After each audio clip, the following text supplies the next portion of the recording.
அளவுக்கு நடத்தினார்கள். அதே போல கார் பந்தயம் டிவியில் தான் பார்த்துருக்கோம், சென்னையிலே நடத்தி காட்டினார்கள். இப்படிப்பட்ட உலகளாவி நடைபெறுகின்ற போட்டிகள் எல்லாம் நம்முடைய தமிழ் மண்ணில் நடத்துவது பெருமையாக இருக்கின்றது. இந்தியாவிலே இந்த ஜூனியர் ஆண்கள் ஹாக்கி போட்டியில் 2 முறை தங்கம் பெற்றிருக்கின்றோம். 2001 2016 1997 வெள்ளி பதக்கம் பெற்றிருக்கின்றோம். என்னுடைய நிறைந்த ஆசை, தமிழ்நாட்டு மக்களில் இந்திய மக்களுடைய ஆசை, இந்த உலக ஹாக்கி ஜூனியர் போட்டி ஆண்கள் போட்டியில் இந்த வெற்றி கோப்பை நாங்கள் இன்னைக்கு நம்முடைய துணை முதல்வர் ஆரம்பித்து வைத்த கோப்பை இந்தியாவுக்கு கிடைக்க வேண்டும் என்ற எங்களுடைய ஆசையை கூறி இந்திய ஆண்கள் நம்முடைய ஜூனியர் ஹாக்கி வீரர்கள் நிச்சயமாக வெற்றி பெறுவார்கள் என்று நம்புகிறோம். நன்றி.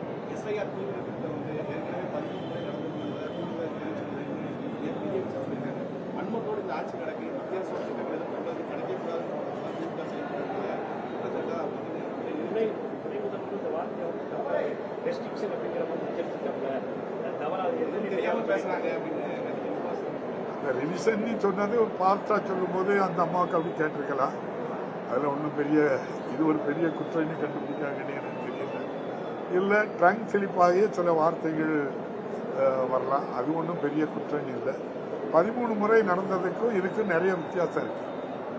தேர்தல் ஆணையம் எப்போதுமே ஒரு அட்டானமஸ் பாடி, ஒரு அதிகாரம் வரம்புள்ள, அது ஒரு எந்த சார்பும் இல்லாத ஒரு அமைப்பாக இருந்து எது வரைக்கும் அப்படின்னா, இப்போது மத்தியில் ஆட்சி செய்த பாரதிய ஜனதா ஆட்சி வரும் வரை, இப்போது பாரதிய ஜனதா ஆட்சி வந்த பின்பு மாண்புமிகு பாரத பிரதமர் அவர்கள், உச்ச நீதிமன்ற நீதியரசர், பாரத பிரதமர், பாராளுமன்ற எதிர்க்கட்சி தலைவர் 3 பேரும் தேர்ந்தெடுத்து தான் ஆணையாளரை தேர்ந்தெடுப்பாங்க. அப்படி ஆணையாளர்கள் நடத்திய அந்த ரிவிஷன் எல்லாமே நல்லா தான் நடந்தது. இப்போது பாரத பிரதமர் அவர்களும் உள்துறை அமைச்சர் அவர்களும் அதே குஜராத்தை சேர்ந்த ஞானேஷ்குமார் அவர்களை ஆணையாளராக போட்டிருக்காங்க.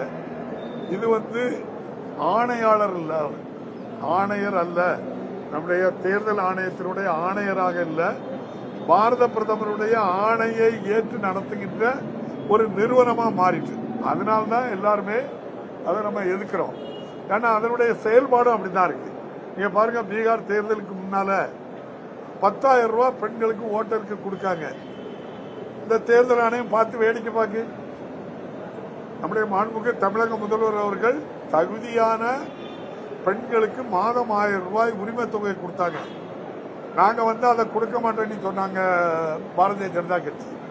அதையே நீங்க எப்படி கொடுக்கலான்னு சொல்லி கேட்டாங்க. இன்னைக்கு ஒரு டைம் தேர்தலுக்கு முன்னால எல்லாருக்கும் 10,000 ரூபாய் ஓட்டருக்கு கொடுக்கறதுக்கு, அரசு நிதியை கொடுக்கறதுக்கு நம்முடைய பாரத பிரதமர் நியமிச்ச நம்முடைய ஞானேஷ்குமார் ஏற்றுக்கொண்டிருக்க. அதை எந்த விதமான கமெண்ட் பண்ணலையா, அதை தடுக்க சொல்லலையா? எப்படி இதை தேர்தல் ஆணையமா நம்ம ஏற்றுக்க முடியும்?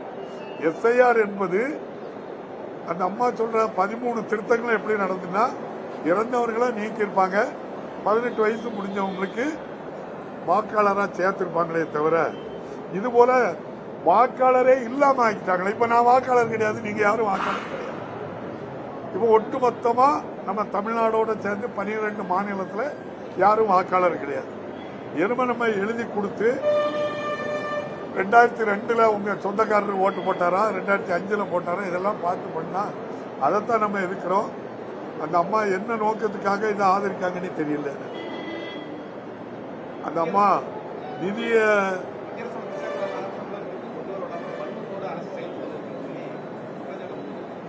அந்த அம்மா நமக்கு தமிழ்நாட்டை சேர்ந்த ஒரு அம்மா நிதி அமைச்சராக இருக்கிறது எல்லாருக்கும் பெருமை. நாங்களும் அதை சந்தோஷப்படுத்துறோம். ஆனா இந்த அம்மா நிதி அமைச்சராக இருக்கும்போது தமிழ்நாட்டில் சர்வ சிக்ஷா சமக்கிர சிக்ஷா அபியானுக்குள்ள பணம் 2152 கோடி ரூபாய் இந்த அம்மா தானே பாக்கி வச்சிருக்கு. நம்முடைய புயல், வெள்ளம், பெரும் மழையினால் செய்தப்பட்ட 37,000 கோடி ரூபாய் தரலையே இன்னும். அதெல்லாம் தந்திருக்கலாம் அந்த அம்மா. அந்த அம்மா எதுக்காக தமிழ்நாட்டில் இருந்து ஒரு நிதி அமைச்சர் போய் தமிழ்நாட்டுக்கு விரோதமாக இருக்காங்க? இன்னும் சொல்ல போனா இன்னைக்கு இந்த ஒலிம்பிக் அந்த உலக கோப்பையை அகில என்னது உலக காக்கி அதுக்குள்ள உலக கோப்பையை நமக்கு இன்னைக்கு ஆரம்பிச்சு வச்சிருக்கோம். அதுக்கு இன்னைக்கு விளையாட்டுத்துறைக்கு குஜராத்துக்கு 663 கோடி ரூபாய் மத்திய அரசு கொடுத்துருக்கு. இந்த அம்மா கொடுத்துருக்காங்க. தமிழ்நாட்டுக்கு 33 கோடி ரூபாய் தந்துருக்காங்க. இந்த அம்மா இப்போ இதில் நாங்கள் இதில் தடையா இருக்கோம். இந்த பணம் வரக்குள்ள தடையிலே இருக்கோம். நாங்கள் அங்கே 663 கோடி ரூபான்னா அதோட பெரிய மாநிலம் தமிழ்நாட்டுக்கு 1000 கோடி தரலாம. 663 கோடி ரூபாய் கொடுத்து இந்த ஆசிய உலக கோப்பையில ஒருத்தரும் வெற்றி பெறல. தமிழ்நாட்டில் 10க்கு மேற்பட்டவருக்கு வெற்றி பெற்றிருக்காங்க. அதனுடைய முதல்வர் நம்முடைய விளையாட்டுத்துறை அமைச்சர் ரொம்ப சிறப்பாக பணியாற்றினால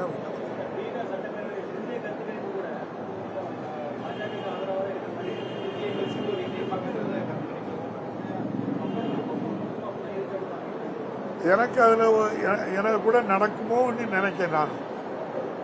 ஏன்னா இப்ப இருக்கக்கூடிய தேர்தல் ஆணையாளர் புதிய வாக்காளர் தானே அங்க உருவாக்குறாங்க. அங்க இதே எஸ்ஐஆர் தானே அங்கேயும் நடத்தி பண்ணாங்க. இப்போ ஒரு சிஸ்டத்தை கிரியேட் பண்ணி ஒரு சாப்ட்வேர் கிரியேட் பண்ணி வச்சிருக்காங்க. யாரு? தேர்தல் ஆணையம் வச்சிருக்கு. எந்த பூத்துல வேணாலும் எவ்வளவு ஓட்டுனாலும் போட்டுக்கிடுவாங்க. நான் சிரிக்கைக்காக சொல்லலைங்க. ஏன்னா தேர்தல் முடிந்த மாலையிலே எவ்வளவு ஓட்டு போராயிருக்கு அப்படின்ட்டு சொல்லி ஆன்லைன்ல பதிவேற்றம் பண்ணணும். இவங்க பண்ண மாட்டாங்க. 2 நாள் 3 நாள் கழிச்சு தான் ஆன்லைன்ல பதிவேற்றம் பண்றாங்க. அப்ப நமக்கு முதல் நாள் வரும்போது 60% வாக்குப்பதிவுன்னா 2வது நாள் 3வது நாள் பார்க்கும்போது 61, 62, 63% போட்டுருவாங்க. இந்த சாப்ட்வேர்ல ஒவ்வொரு பூத்திலையும் நீங்க 700 வாக்குகள் பதிவாயிருக்குன்னா 800 வாக்கு பதிவானது மாதிரி அதை பிஜேபிக்கு ஓட்டா தள்ளி விட்டுருந்தாங்க. அதுக்காக தான் இந்த சாப்ட்வேர் கிரியேட் பண்றாங்க. நீங்க அது இல்லைன்னு அவரு மறுத்தா 17C ஃபார்ம் 17C தேர்தல் நடந்து முடிந்த உடனே ஃபார்ம் 17C அப்லோட் பண்ணணும். உச்ச நீதிமன்றத்தில் அந்த வழக்கு இருக்கு. தேர்தல் ஆணையம் அந்த வழக்கை முடிக்கலையே. அது ஒரு வெளிப்பட தன்மையா இருந்தா என்ன சொல்லலாம்? இந்த ஃபார்ம் 17C தேர்தல் முடிந்த மறுகணமே எவ்வளவு ஓட்டு எந்தெந்த பூத்துல போலாயிருக்கு அப்படின்னு அப்லோட் பண்ணணும். ஏன் பண்ணல? இது எல்லாமே நம்ம இப்ப எதுலதான் வாக்களிக்கும்? தேர்தல் எந்திரத்தில் தானே நம்ம வாக்களிக்கும். இவிஎம்ல தானே வாக்களிக்கிறோம். அடுத்த நொடியே என்ன செய்யலாம்? ஒவ்வொரு பூத்திலையும் எவ்வளவு ஓட்டு போலாயிருக்குங்கிறது அடுத்த நொடி வரும். அடுத்த நொடியிலே எந்தெந்த பூத்துல எவ்வளவு ஓட்டு போலாயிருக்குன்னு சொல்லி என்ன செய்யலாம்? அப்லோட் பண்ணிடலாம். அதுதான் ஃபார்ம் 17C. அதை பண்ண மறுக்கிறது இந்த தேர்தல் ஆணையம். ஏன்னா பாரத பிரதமர்கிட்டும் உள்துறை அமைச்சர்கிட்டையும் கேட்டு எங்கெங்க வீக்கா இருக்கு அவங்க அதை கேட்டு எந்தெந்த பூத்துக்கு என்ன எவ்வளவு ஓட்டு போடணும்னு சொல்லி போட்டு விட்டுருந்தாங்க. இது நடக்குமா நடக்காதான்னு உங்களுக்கு எல்லாம் சந்தேகம் வராது. ஏன்னா 4.5 லட்சம் கிலோமீட்டருக்கு அங்க இருக்கக்கூடிய நிலவுக்கு விடுற ராக்கெட்டு ஒரு பின் கலர்லன்னா இங்க இருந்து கமெண்ட் பண்றோம். அந்த பின்னை கலத்தி விடு, அப்பதான் அதுக்கு அடுத்த ஆக்டிவிட்டி பண்ணுங்க. இங்க இருந்து கமெண்ட் கொடுத்த உடனே அது ஆக்டிவிட்டி ஆகுது. இது எவ்வளவு எளிதாட்டு இது பண்ணுறாங்க. அதனால இந்த தேர்தல் ஆணையம் மோசடி ஆணையம். அதனாலதான் எல்லாரும் இது திருட்டு ஆணையம்னு சொல்றாங்க. இதுல நீங்க சொன்னபடி பீகார்ல அதுதான் நடந்திருக்கு. நீங்க சொன்னபடி நடந்தா அது நடந்திருக்கிறது ஊர்ஜிதப்படுத்தப்படுகிறது. நீங்க தேர்தல் ஆணையத்தை இந்த பாரதிய ஜனதா கட்சிகிட்ட கேளுங்க. 17C படிவத்தை ஏன் அப்லோட் பண்ண முடியல? அவ்வளவுதாங்க.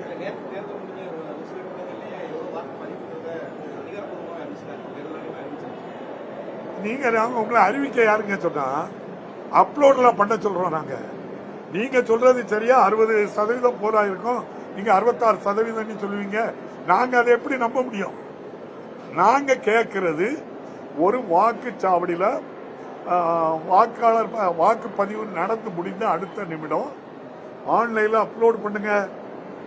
பாளையங்கோட்டையில இந்த ஸ்கூல்ல நடந்த இந்த பூத்துல இவ்வளவு ஓட்டு பதிவாயிருக்கு, அதெல்லாம் கேட்கும். நாங்க உங்ககிட்ட உள்ள 66%, 50% நாங்க கேட்கலையே. நீங்க அதுல தானே பண்றீங்கன்னு நாங்க சொல்றோம். அதே மெத்தட்ல தான் இங்க தமிழ்நாட்டிலையும் வாக்காளர் சேர்ப்புக்கே அவ்வளவு கஷ்டம் இருக்கு. நீங்க பாப்பீங்க, எளிதா யாரும் சேர முடியாது. சேர்ந்ததுக்கு அப்புறம் நம்ம கொடுத்த ஃபார்ம் நமக்கு வாக்கு இருக்காண்டி டிசம்பர் 7 ஆன்லைன்ல வந்தாதான் ஓட்டு. எனக்கு தெரிஞ்சு 40 முதல் 60% ஓட்டு தான் இருக்க ஓட்டுல இவங்க புதுசா சேர்ப்பாங்க. மீதி ஓட்டை சேர்க்கவே முடியாது. அதுக்கப்புறம் கலெக்டர்கிட்ட போங்க, சப் கலெக்டர்கிட்ட போங்க, அங்க போங்கம்பாங்க. யாரும் அதுக்கு மேல சேர்க்க முடியாது. சாமானிய பாவங்கள்லாம் இந்த ஃபார்ம் எடுத்துக்கிட்டு ஆன்லைன்ல இதெல்லாம் பண்ணிடுவாங்களா? பண்ண முடியாது. அப்ப அது தெரிஞ்சது என்ன தம்பி? அதான் அங்க உச்ச நீதிமன்றத்தில் திமுக போட்ட வழக்குல இன்றி அது என்ன போட்டாங்க, இடையீட்டு மனு போட்டாங்களே, அது என்ன சொல்லிச்சு அவங்க? அதுக்கு கூட தெரியாதவங்க தானே அதுல ஏடிஎம்கேல வழக்கறிஞர் அணியில் இருக்காங்க. மக்களுடன் முதல்வர் மு.க. ஸ்டாலின் படம் வைக்கக்கூடாது, பேர் வைக்கக்கூடாதுன்னு சொன்னாங்க. இப்போ போட்ட ஏடிஎம்கே கூடிய இதே வழக்கறிஞர் அணி தான் உச்ச நீதிமன்றத்தில் போட்டு என்ன நடந்து தீர்ப்பு? 10 லட்சம் ரூபாய் ஆதாரம் வாங்கி கொடுத்தாரு. ஒரு இடையீட்டு மனுவை நீ இதுல கொண்டு சேர்த்துக்கிடுங்கன்னு சொல்றத தனியா போடுங்க அப்படின்னு சொல்லி உச்ச நீதிமன்றம் ஒரு கொண்டு கொட்டி இருக்குல்ல, அது எவ்வளவு அந்த பார்ட்டிக்கு எவ்வளவு பெரிய நீக்கு. அது பண்ண அவங்க என்ன நினைக்காங்களோ அதை பண்ணிடணும்.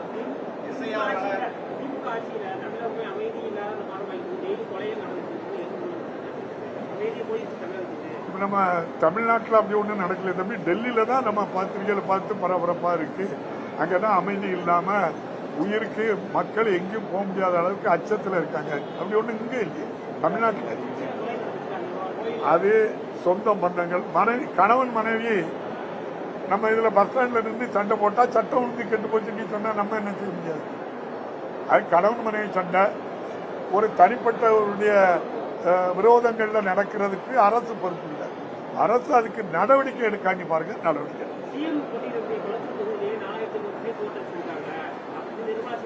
என்னமா தம்பி? அந்த அம்மா நான் சொன்னதை நம்புறீங்க?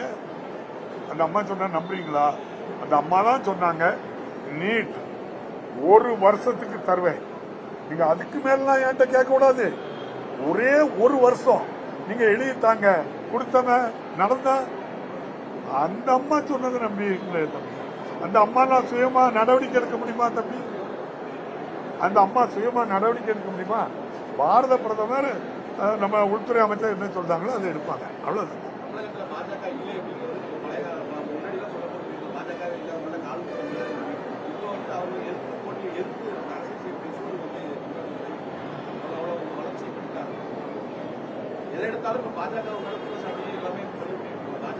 பாஜக தமிழ்நாட்டு பாஜக பற்றி பேசல.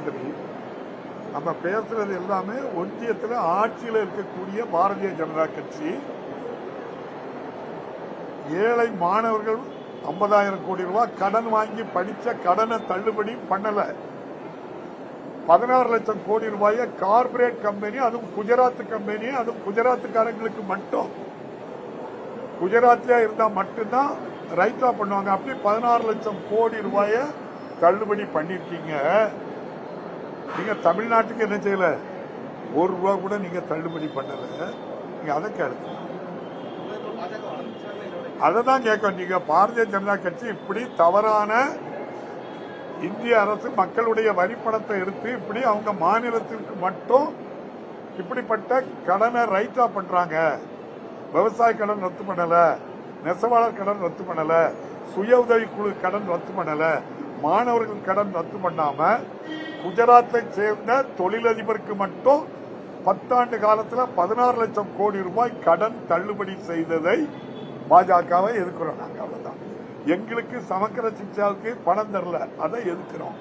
புயல் வெள்ளம் மழை காலத்தில் உள்ள 37,000 கோடி ரூபாயை தரல, அதை எதிர்க்கிறோம். தமிழ்நாட்டு பாஜகவை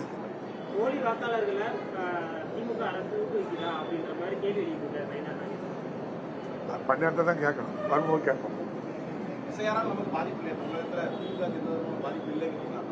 தமிழ்நாட்டு மக்கள் யாருக்கு நீங்க ஓட்டு கொடுத்தாலும் திமுகவுக்கு தான், மாண்புமிகு முதல்வர் மு.க.ஸ்டாலின் தான் ஓட்டு போடுவாங்க. இவ்வளவு ஒரு அமைதியான மாநிலமும் கிடையாது, எல்லோரும் படிக்க வைக்கிறாங்க. அதனால எல்லா மக்களுடைய வாக்குகளும் நம்முடைய முதல்வருக்கு கிடைக்கும். மீண்டும் தமிழக முதல்வராக 2.0 முதல்வராட்டு நம்ம முதல்வர் வர போறாங்க. அதை தடுக்கக்கூடிய முயற்சி தான் சாமானிய மக்களுடைய ஓட்டை இல்லாம ஆக்கி தான் இந்த எஸ்ஐஆர். அதான் பிரச்சனை. எது இல்ல, அது நம்ம உச்ச நீதிமன்றத்தில் வழக்குப்படி நம்ம இந்திய அரசியலமைப்பு சட்டத்துக்கு உட்பட்ட ஒரு இந்தியா. நம்மெல்லாம் இந்தியன். தமிழ்நாட்டில் மாநில அரசு இருக்கு, மத்திய அரசும் தேர்தல் ஆணையமும் செய்கின்ற அந்த திருட்டை தடுக்கிறதுக்கு நம்ம முயற்சி பண்ணோம். திமுகவுக்கு இல்ல அப்படி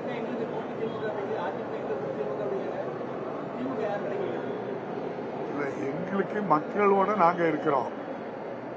எங்களுக்கு போட்டியாட்டி சொல்றவங்க எல்லாருமே இந்த ஆட்சியில் இருக்கவங்களுக்கு எதிராக இருக்குன்னு சொல்லுவாங்க. அப்படித்தானே சொல்லுவாங்க. அதுல அவங்களும் ஒரு ஆள். அப்படி சொல்ற கட்சி இது இல்லை. இந்த திமுக ஆட்சியில் இருக்க கட்சி அப்படி சொல்லாத ஒரு காலம். அது கண்ணு கட்டிய தூரம் வர எங்களுக்கு யாரையும் காணல எல்லாம் சொல்ல மாட்டோம் நாங்க. நன்றி.